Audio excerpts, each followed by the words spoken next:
What's going on, y'all? This is the What If It Does Work podcast. And today, I got one of my big homies right here. This is my man, Omari. Genius. Writer, director. This man, he's going to take over Tubi. I'm starring in everything he does. I only got like 12 seconds in one thing, but don't worry about it. I'm still the star. But my man, Omari, what's going on with you? Oh man, not much, man. Just taking it easy, man. Slow motion. Slow motion. Okay. Slow motion. Where can we find you at online? Right now, man, I'm just on the gram and on Facebook, really, man. On the gram, it can't be another. CANTB, the letter B, another ANOTHER. Pretty much on Facebook, Johance, YLHANCE, Bonner, BONNER. I'm waiting to get all my other websites going once I actually got some out there. So I got them ready already. We'll worry about that when they drop. This is a dope brother, y'all. I saw a message on Facebook that's like, hey, if you want to be an extra in a TV show, like call this number. I'm like, okay. I ain't doing nothing else. So called the number, and it was my man O, and we've been down ever since. So I went from an extra to like the, To have a regular role, yeah, really. guy number two. It's I mean, hey. That's cool. That's cool with me. I was never trying to be like the big star. When you said like, hey man, can you read for this part? I'm like, oh damn, I thought I was just gonna do the extra thing, like sweep up or push a box around or something. Nah, man. I mean, the people who, man, like that's one thing with me. Like the people that's there, the extras gonna be extras who not even got really nothing to do with it. But the people that's involved in most of the stuff, they will never be an extra. If they're extras, gonna have to be an extra with lines, like or they have like a role here or there. So, nah, man, a few of y'all will never be an extra. Word. Right. All right. So when I met you, you were casting for The Streets Will Never Love You, and you picked me to take over, and I'm gonna take over, man. Shout out to my man. What's his name in the movie? John. Right. Yeah, shout out to my man John. My man Rashad. Good guy. Really good guy. How's that going? I actually put that on pause, man, because it was like a few things going on with that. So I ended up putting that on pause and doing a few other things, man. So before this year is out, though, it'll be a few projects out, man. I don't even know what order they're going to come out in, so I can't even name how it's about to go. But it's about to be a dance. This brother does work, y'all. I've seen it myself. This isn't any well, I'm getting ready to do, or oh man, I was about to do, or, all the yeah. And see, that's the thing, like, cause that's why I can't wait till something drop, cause you could sense people like, man, I'm pretty sure, people be doubting stuff until they see it. So I don't be wanting to be like, I told you so, but they gonna see, man. I mean, I've seen it. Like I said, I was there. I was on set, being filmed. I've seen it, and this brother, he puts in work. He's not a lazy director either. Comes in after everything's done. He's there, hands on. It's never been one time we filmed and he wasn't there, or at least when I was there, he was there every time. But this brother's serious, man. This is tell us what is this The Streets Will Never Love You about? The Streets Don't Love You. That was Streets Don't Love You. Sorry. It was about like somebody in high school, man. He ended up, you know what I'm saying, taking over somebody's business or helping somebody run their business, and he had to decide whether or not he was gonna go down this path or that path. I ain't really gonna go too much into it because it ain't even, you know what I'm saying. I keep it under wraps. What else you working on? Like I said, I got 3 things, man, right now, man. Based off my book, Lord, Please Make It Stop. That's based off my mother's story or whatever. So I got that. That's getting edited right now. I got this little hair documentary, and then I got something else called The Bartender. And so that's 3 things right there, man. And then before next year, they will be on TV. So that right there is going to be like the beginning of something. Then it's stuff lined up, man. I got everything. I got scripts lined up. Scripts already wrote. So it's like once the ball get rolling, it's gonna be tough. For real, it's gonna be tough out here. Tell me about some of the trials and tribulations of like actually filming something. Like a lot of people would love to do this, but you're actually, doing it. And I don't even really think about it until people be saying that, because I don't know. Man. I mean, it excites me, but I don't know, man. I can't really. But because the writing part to me is the hardest thing. The hardest thing is getting the story. Like, I don't really shoot nothing or film nothing. I have and I did, but the writing is easy. So that's easy now. Trying to get the people and put the right characters with the people, because you can have a good character, but somebody might not fit that character. So you got to find the right person to fit each character and all that. Now that's like kind of the hardest part. So it's pretty much getting the cast together, and then working around everybody's schedule to get a free day to film. It's not like I got people just who don't have anything else to do, so we just film for 4 straight days. No, Right. I got people that's got regular jobs and stuff like that. So, you got to go off everybody's schedule. So that's the hardest part. The hardest part is getting the people's schedule, because, like I said, the script is wrote already. So the thing after that is, okay, now, even locations, that's easy. The hardest part is getting the people together on one day, because you have a day set, and then a day before, you might have somebody say, oh, something came up. And then now you push back another week or something, and then that's the part that people don't even The see. day of. Yeah, the day of or the day before. Oh, right, man. right. Or the day of. Yeah, the day of. On my way to the hospital, or, Yeah, that happened before, like the day of. It was like emergency, whatever. I'm just like, you gotta be kidding me. So then after that, I think that was one time, it was a location where after that happened, it took us 2 weeks to even get back to the location. So I'm like, okay, now you're thinking it's gonna be done this day. Everything is pushed back. So now you right back to a whole nother deadline for something that you couldn't even control. Like, it's so much stuff that you can't control, and that's the stuff that people like, so people, oh, I can't make it. Okay, I understand.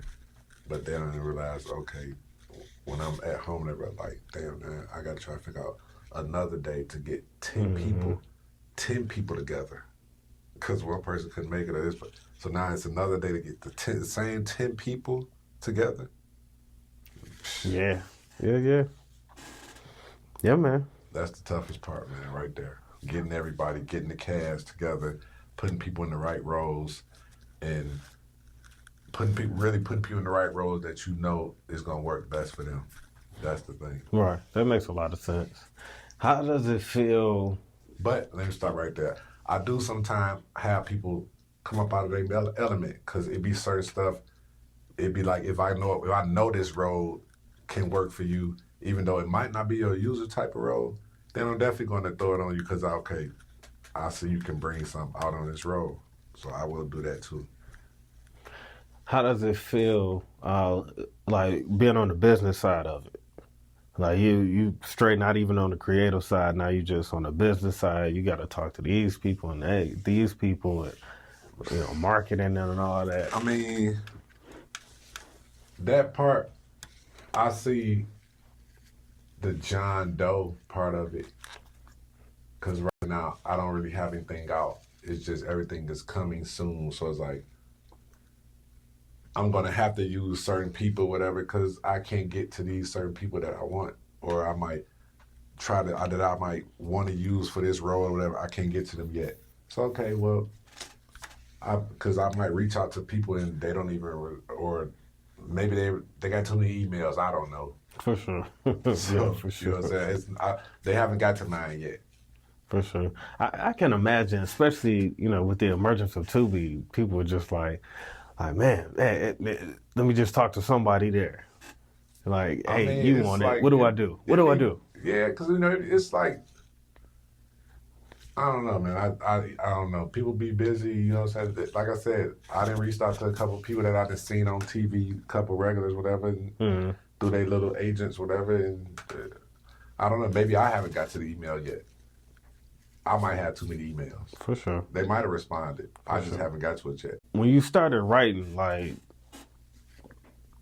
to get back to the creative side, what was like your process? Would you just straight write how it was, or were you like, Okay, what do you mean? I mean, like just verbatim, or did you add anything for dramatic effect, or is it just Okay, when you say like your life verbatim, your mother's life verbatim? oh no, it was like with every story I'm going to put it's going to be some depending on what type of story it is. It's going to be some authentic parts. Now that was like based off some true events, so it was like some stuff. Now I twisted like the type of cancer it was. I did that, and it was a couple parts. So because by me doing that, it was a couple parts of it that I had to actually twist.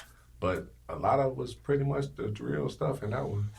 Like American Gangster, I think they said was like 60% accurate. Wow. So So Frank this Lucas was like, I ain't never killed nobody. Okay, well then that's about 60% accurate. So Right, I probably feel, like 65 to 70. I feel Yeah. it. I feel it.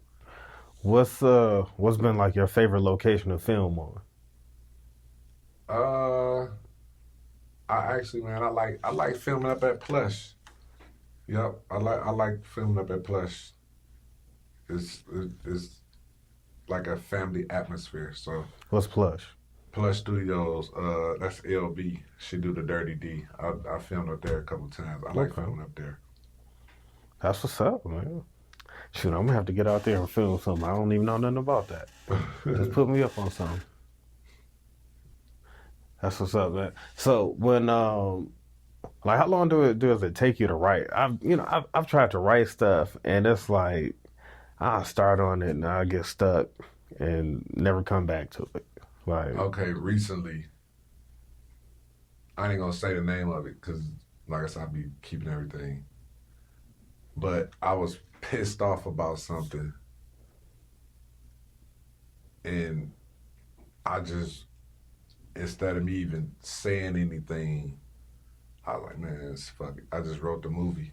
It took me a week. It took me from Monday to Friday. I was done on Friday. mm, Yep. Cause I already know. Now, one thing when I start a movie, I already know in my mind how it's gonna start and how it's gonna end. So that ain't nothing to just put some words and there's when I start writing it, I already know how it's gonna end. how I many know how it's gonna end.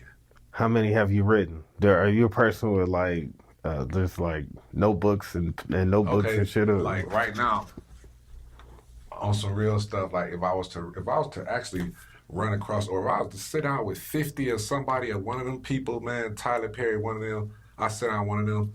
I could pull out 15 scripts. Man, Like I got a series here, a series there, a movie here. Like I got a script for something, but I want to shoot it only in Ohio. If I was to sit down with one of them big wigs, it'll surprise them how prepared I am. work. Cause it just I don't know, man. I just be idea here, idea there. I just feel like I want to have something in every genre, even though I only got one horror script. but that's the one that I want to shoot that in Ohio. So it's certain stuff I got sitting just in case I run across one of them or something. And okay, man, I got the big budget. Okay, well, let's go to Ohio. I want to go back to something you just said. Um,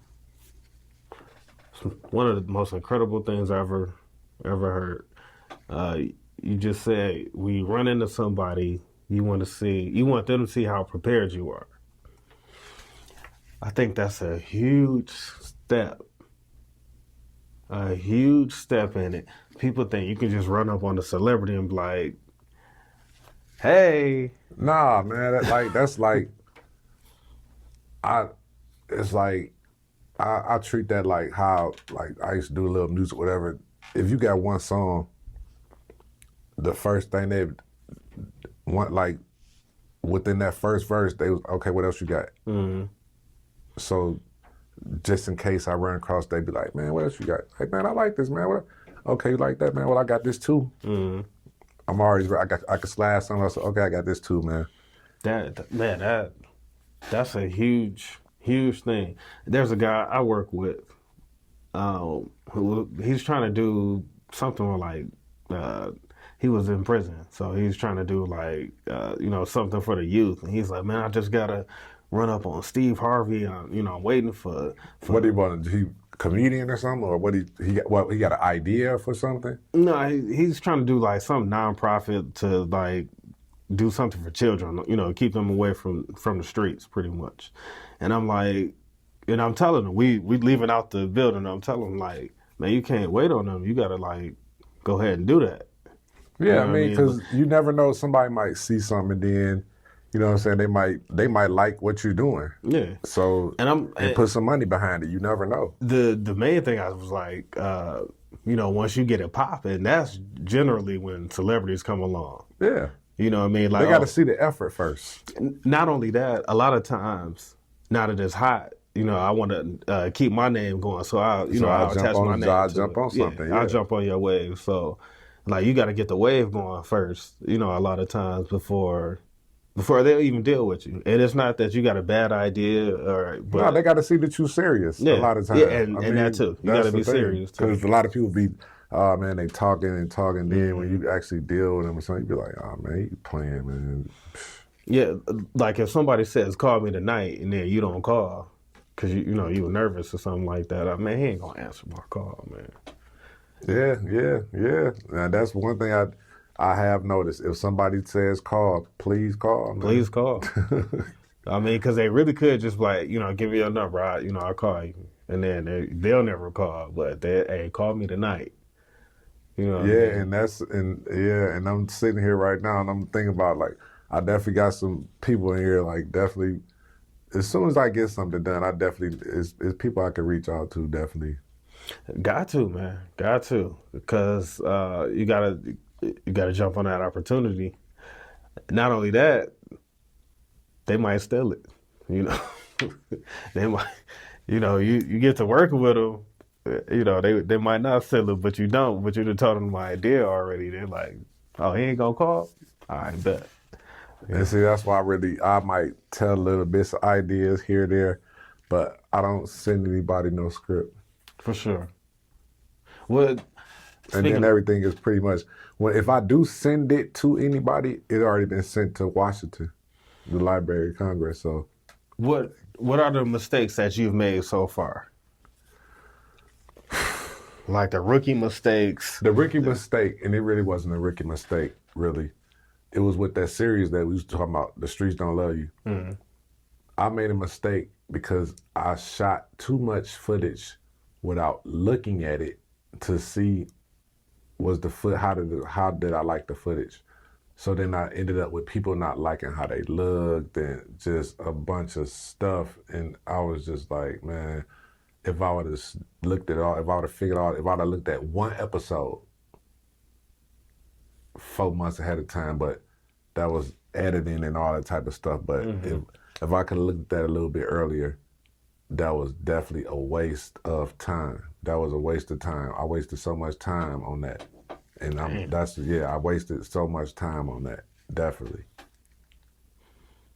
So that was a rookie mistake right there. That the rookie mistake.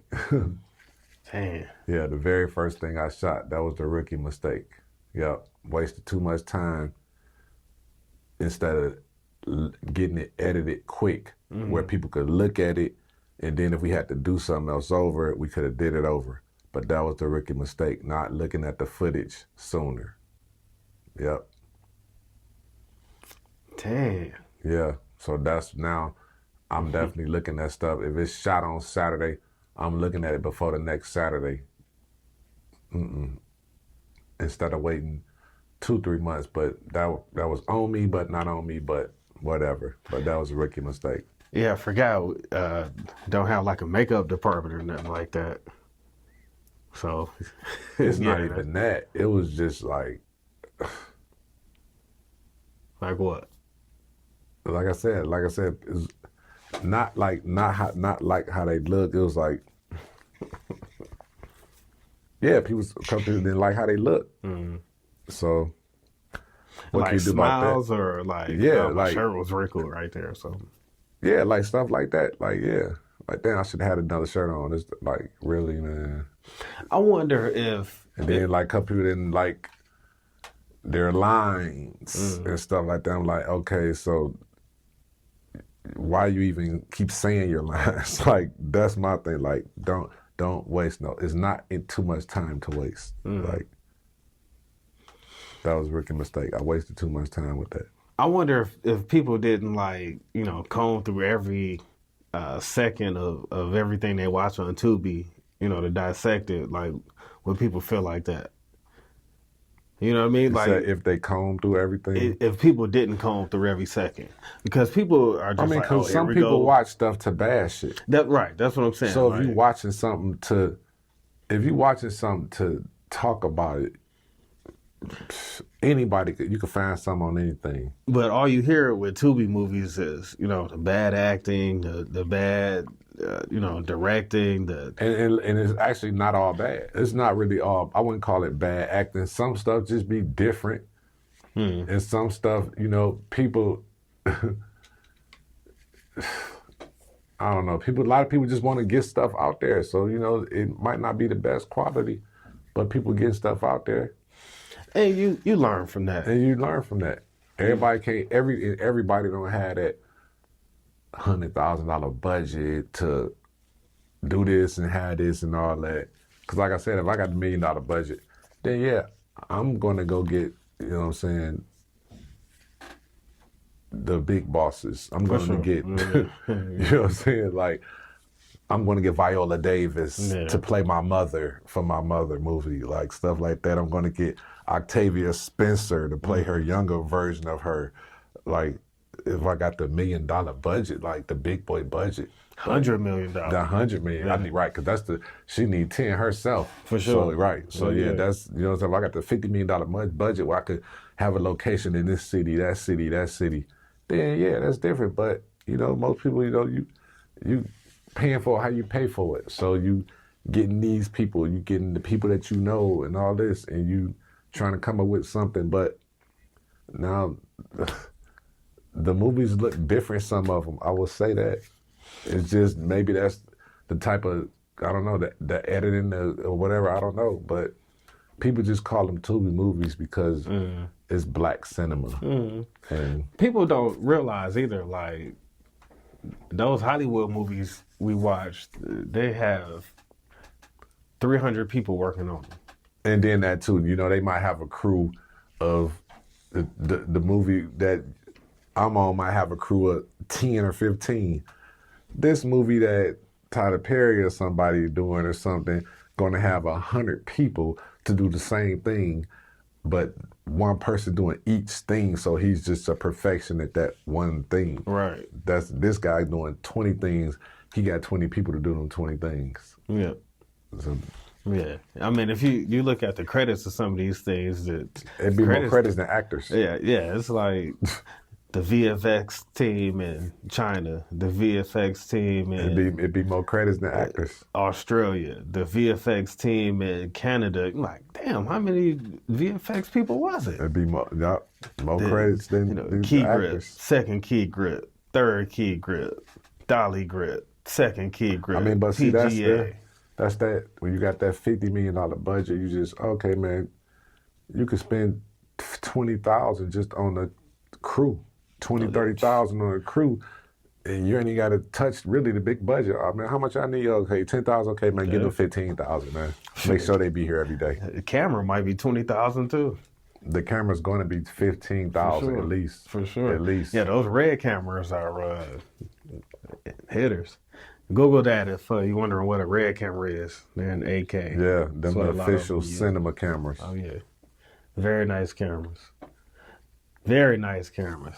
See what I'm saying? So if you spending the cameras they using be some of the budgets for the films on Tubi. So this budget 15,000, they using the $15,000 cameras. So come on now, it's a different world. Absolutely. Absolutely. Man, that's a whole different world. I love it. Man. I love seeing people do what they've been dreaming about, especially like, entertainment or media wise. Like that's why this is called What If It Does Work? You know what I mean? Yeah, I mean, because I took a little leap of faith, whatever, because I just felt like, what if it does work? Because everybody, man, why you gonna do that? What? Okay, well, what if it happens? What if it do happen? And then they quiet. So it's like, okay, so all you think about is what if it don't happen? I was talking to my uncle one day. This is maybe like 6 years ago. And I was telling him about all the stuff I wanted to do, like business-wise. And he was like, you need to go get a master's degree. And I'm like, man, I ain't going to get no master's degree. He's like, why not? Because he got a master's degree. So master's degree in what? Something. But he's from the old school. So even though you told him what you wanted to do, he was like, go get a master's degree. See? And, I tell him all I want to do. He's like, well, what if that doesn't work? And I'm like, what if it does work? So I never forgot that. But so that's why I called this, What If It Does Work? You know what I mean? So a little backstory for the three people that'll listen to this. Yeah, I mean, they because it's always, you always gonna have them people be like, oh man, why you do it like that? Why you ain't do it like this? Why you ain't do it? And like you say, what if it does work? That's the whole thing. What if it does work? Yeah, I hear what you're saying, but what if it do work? Right. And then nobody's gonna have nothing to say. Then you're a genius at something because all you did was go hard at something and didn't listen to what people be saying and whatever. And that's just, and now that you talking about that, that's crazy because I done had people like, it's guaranteed pretty much kind of sort of, and this not even no cocky shit, that it'll be 3 things out before Christmas. So I done had people switch up, man, over the past couple months. And that shit threw me off. Like, damn, you wait till now to doubt this shit? Like, you could have been left. That's my whole thing, like, you could have been left. But then it kind of pissed me off because I'm like, oh, like, man, if you was going to switch up, you could have been switched up. And that's the whole thing, like, that's why it's definitely like, that's the only thing that pisses me off, like, okay, motherfuckers would be right there. And then when it's about to pop off, they second guess it, whatever, like, damn, man, like, okay, but I hear you, but what if it do pop off? You ain't even seen if it popped off yet. Like, right. And that was the shit that kind of pissed me off, but I had wrote a movie about that shit, and that was pretty much that, because that's what, it took about a week for that shit. It took me a week to write the movie about that, because I was so pissed off, I didn't know what to do, because I was about to call people and all that shit. I'm like, man, I ain't about to call him. I ain't about to call her either. Like, man, go ahead, man. That's, because they always say people gonna leave, they're gonna eliminate themselves. So, boom, that's whatever. You doubted it, that is perfect. But I definitely wrote the movie about that shit. People, you know what I'm saying? Some people, oh, why you ain't just keep working to do that? Do it this way, do it that way. Well, I still work. I just get up at the same time. That's my alarm set for the same time as if I was going to my other job that I used to do. I get up now and I put at least half the day, 5 out of them 10 hours, 4 out of them 8 hours into my own stuff because I'm fresher throughout the day than I am trying to come home after work and then do something that I know I really want to do. And I saw it was going backwards. I was giving the job more than I was giving something that I really want to do. So it was like, okay, I was just tired of clocking in. So Tell me about like before you left, because I'm a stickler on this, and you know people get mad at me for this stuff, but I'm a stickler on once you get off work, it's not time to chill. Like it's time to put in more work now. because okay, now we have to remember that everybody doesn't really have another hobby or something that they're trying to do. So some people, 50% of the people, 60% of the people, probably 70% of the people, that's all they know is to go to the job and come home and chill. A lot of people, you'll hear a lot of people say a lot of stuff at work, like, man, I want to do this, that. But then you don't never hear them talking about doing shit outside of work. Yeah. And you ask them, man, you still do the so-and-so? Yeah, man, okay, you ain't saying nothing about it. Oh, man, I've been just da-da-da. Okay, well, you bullshitting. Yeah. But you know what I'm saying? When you tell them they bullshitting, they mad about it. But in reality, they be bullshitting. Yeah, people are crazy, man. And they are like extremely comfortable with what they got going on. I mean, people be content, like really is content, man. Yeah. People content and people be scared to take a chance. Yeah, that's what I was trying to They be scared to take a chance. And on the other side of that, it's kind of like, you know what? Congratulations for finding, you know, whatever it is that makes you happy. But then what pisses me off is they want to come to me like, oh man, I wish I had this or I wish I could do this. Like, all right, well, you got to make some changes there. Because I'm not the guy to complain to. I don't want to hear about, you know, I want this or I want that. All right, well, you know, do something. Yeah. Because I really don't want to hear it. Like, it's all a bunch of excuses because you find a way to get to the bar, to the club. Yeah, now that you say that, like, doing this, it is like it's definitely you definitely sacrifice stuff because you know like I'm not a partier anyway, so it ain't like I'll be going into, I'm not sacrificing that, but you know what I'm saying, you might not buy this or buy that because okay, you know, I got to pay for this location, pay for that location or something like that. So you really when you're trying to do something, man, that's the thing. You got to get your shit, your priorities got to be A1. And everybody around you got to understand what the fuck you trying to do. Mm-hmm. And maybe that might be why people might shy away like, man, he too serious for me right now. Yeah. So, but if you really trying to do something, you got to do that and fuck all that other stupid shit because that shit'll come after you do what you doing. Them motherfuckers will be right there. But in the meantime, that's the thing. People, when they trying to do something, people be scared. They might halfway lock in. But if you really trying to do that shit, you're going to be 100%. And people going to know you 100%. So you're going to attract only 100% people, really. And I noticed that shit, too. Like, okay, everybody be on the same fucking page. One thing to always remember, too, that, like, this is your vision. And only you can execute it, you know, how you see fit. Yeah, but y'all got to execute it. All I can do is write it. No, for sure. But I mean, you got to put the people in, like in your case, you got to put the people in place. Yeah. You know what I mean? Like a offensive coordinator or whatever, you know, defensive coordinator. You got the right people got to be in. Yeah. It's like, that's the director part of it, really. For sure. Yeah. But with everything, no matter what it is your vision and you see it. And you know, you got to get it out because what if it does work?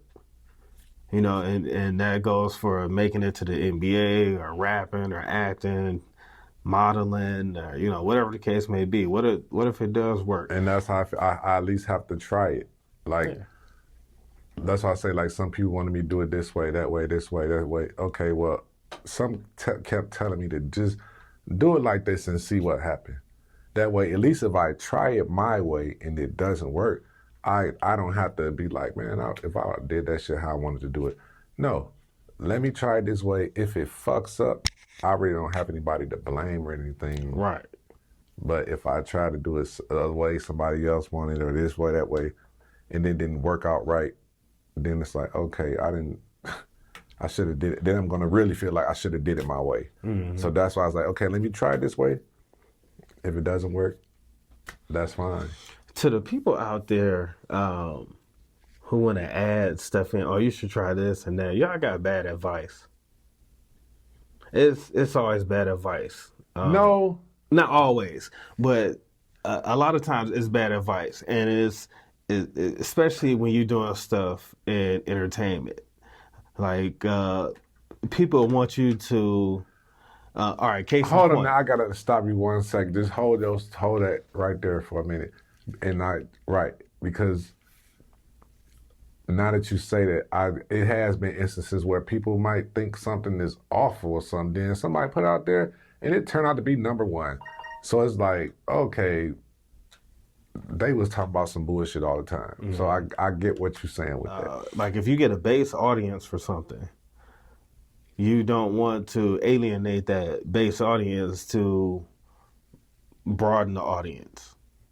You know what I mean? Like you got 50,000 people watching your show or your YouTube or whatever. It's about skateboarding, and now you're talking about getting your teeth cleaned or something like that. So you say you want to stay with your audience in your realm. Now that you're saying that, yes, because man, my boy kept asking, like, man, why don't you write some animation stuff or some anime or it was just some. I don't even watch that shit, and I'm not bashing the people that do, but I don't even watch that. So it was like him asking me to write something like that. I'm like, man, that ain't even my thing. Now it is certain stuff that I'm not even gonna even. I'm not writing no fucking comedy probably either. Really, right? Most of my stuff is gonna be like drama and like I don't know. I want to. I don't know. That sounds crazy, but I want when the lights come on. I want people. I want to have movies where people's eyes be watery when the lights come on, damn it. Even though I just said I do none, I think I do have like a little treatment for a comedy though. But I'll probably never finish it because... Finish it.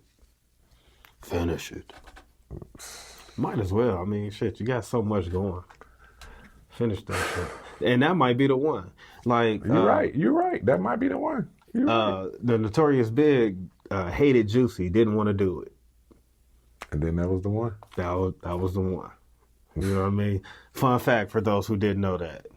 Puff was like, ooh, shouldn't say that name right now, but certain rap mogul was like, man, come on, man, we got to get a radio joint. Like, but he with that music ear, that was it. Yeah. It was, man, he hit him with that one. That certain rap mogul, he had a genius ear for sure. For sure. But, Biggie didn't want to do it, and look what it turned into. So that could be, the thing for you. Like, man, nah, I don't want to do this comedy, and that might be the one. But what I am doing, like, now, I'm not really into that comedy stuff, but I got, like, romance stuff, and so it's pretty much like, okay, you don't like this, you might like that. You don't like that, okay, you might like that. I got stuff in every little type of thing, though, except I don't got no anime, no comedy. Sorry. But other than that, I do got the romance and all that stuff. So it's like, okay, I don't got the kill, bang, bang stuff either. I got regular stuff. Tyler Perry got a writer's room. He just got that shit 3 years ago. So all that shit that he didn't have to fit, he wrote it all. Yeah. That's a lot of hours and work and all that. So I was like, man. Yeah. Because people be like, oh, man, why you... if I'm going to sit down and write something, we're going to write it from 0 pages on both ends. I'm not going to come with something and then somebody look at it and they change it to what they want to say. And I don't care if people edit it. I don't care if people improvise. That's one thing. I don't care about all that. But you're not going to take the story about the boy going into the store and turn it into the girl going into the store. Like, what the fuck? Like, right. It's not even my story anymore. Yeah. So if we're going to write something, we're going to have a notebook over here, a notebook over there, and we're gonna come up with something on the spot or whatever. Go somewhere, sit down. I'm down with that, man. Hit me up. Yeah. I mean, that's Yeah, I mean, pretty shit, much. there's plenty But of pretty people. much everybody who come with ideas, they don't be writers. They be just. Idea, motherfuckers. I mean, no, because they be having some people be having some nice ideas. Yeah. It's just I just expand the idea. Like somebody might say, "Oh, do something about some this or that." Okay, then I just come up with it, how to turn it into a movie or something or a documentary or something. I got a million ideas, bro. Hey man, A million of them. I be wanting to talk to people like, hey, man, if I could get like 500,000, I could turn this into something. hey, that's how it be, man. That's really how it be. I want to say that. I never would, but you know. But so all right, remember, go ahead and wrap this up. Shout out to my man Omari. Yes, sir. Where Yes, can we sir. find you at online, brother? One more time. Man, can't be another. CANTB another on Instagram and Johance YOHANCE Bonner BONNER on Facebook. I got everything else set up, but till I drop something, you don't even got to worry about it, man. But where it coming, definitely on the lookout. Be on the lookout. All right, y'all. It's the What If It Does Work podcast, but hosted by your boy Sean. I don't think I said that earlier. No, you did not say Yeah, it's your boy Sean. Y'all know who I am. You've seen me. But What If It Does Work on Instagram? Coming soon to YouTube too. This will be on YouTube soon. I'll probably put it on my Platinum Podcast Media YouTube, but it'll have us on YouTube soon. So stay tuned for that. All right. To O, thanks for coming out, man. Peace. We out.